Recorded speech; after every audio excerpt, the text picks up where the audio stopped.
Hi, I'm going to read the first source for today's lesson. It's called Rio World Cup Demolitions Leave Favela Families Trapped in a Ghost Town.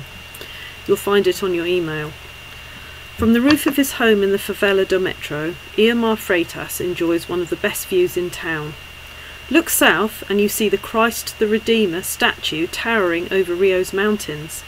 To the north stands the green and pink headquarters of the Mangueira, the city's best-loved samba school, and in between one of the world's top sporting venues, the blue and grey Maracana Stadium, which will host the final of the 2014 Football World Cup.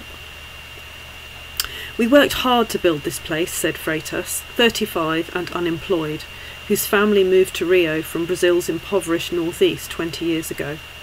They built a 4-storey home where their wooden shack once stood. It was a great place to live, he said. Not anymore. Since February, nearly all of the buildings surrounding Freitas' home have been levelled as part of work to revamp the city's infrastructure before the World Cup and the 2016 Olympic Games. Red brick shacks have been cracked open by earth diggers. Streets are covered in a thick carpet of rubble, litter and twisted metal. By night, crack addicts squat in abandoned shacks, filling sitting rooms with empty bottles, filthy mattresses and crack pipes improvised from plastic cups. The stench of human excrement hangs in the air.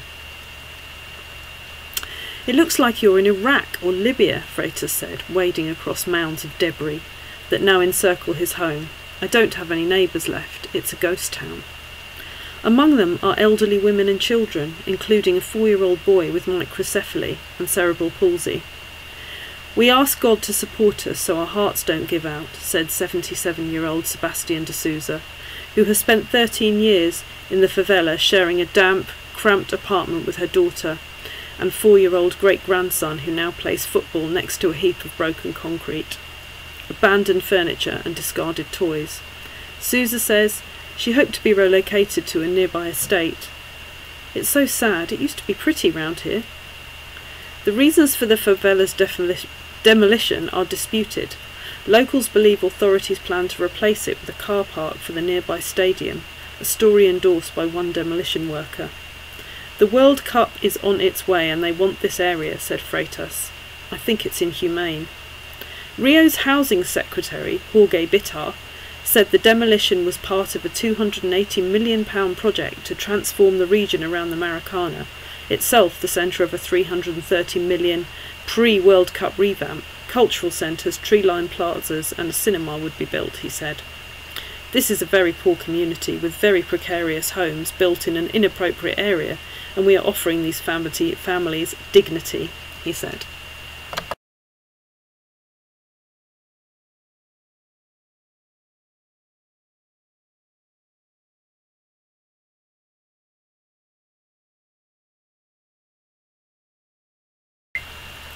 Hi, I'm going to read the second source, which is the clearance of the Scottish crofts in 1884.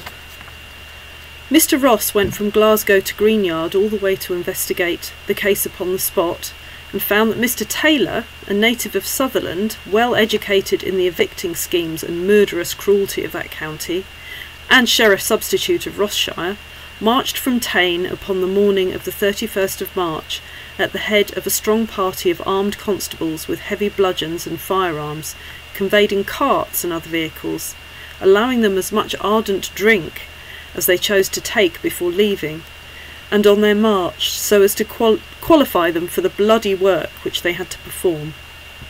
Fit for any outrage, fully equipped and told by the sheriff to show no mercy to anyone who would oppose them and not allow themselves to be called cowards, by allowing these mountaineers victory over them. In this excited, half-drunken state, they came in contact with the unfortunate women of Greenyard, who were determined to prevent the officers from serving the summonses of removal upon them, and keep their holding of small farms, where they and their forefathers lived and died for generations. But no time was allowed for parley. The sheriff gave the order to clear the way, and, be it said to his everlasting disgrace, he struck the first blow at a woman, the mother of a large family, and large in the family way at the time, who tried to keep him back. Then a general slaughter commenced.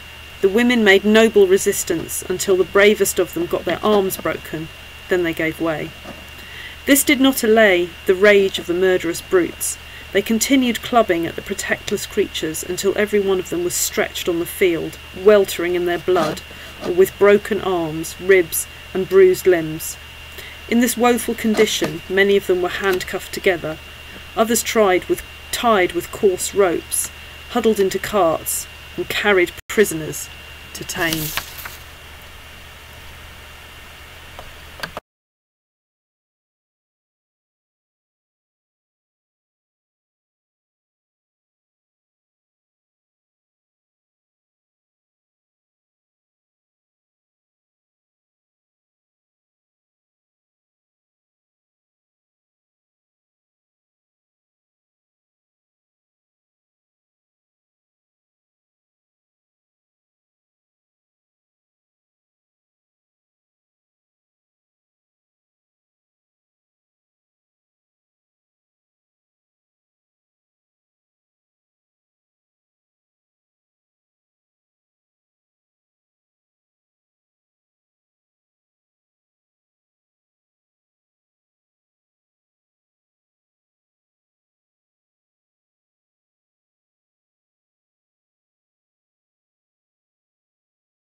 One author's view of the removal of people is more positive than the other.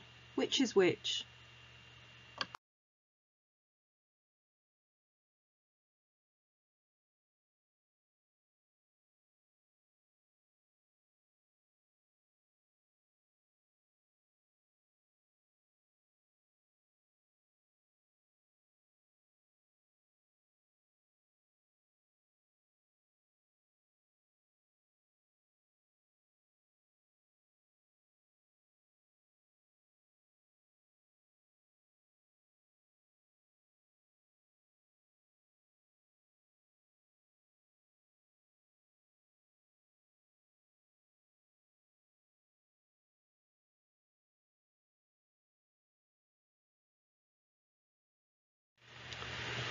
You finish the plan.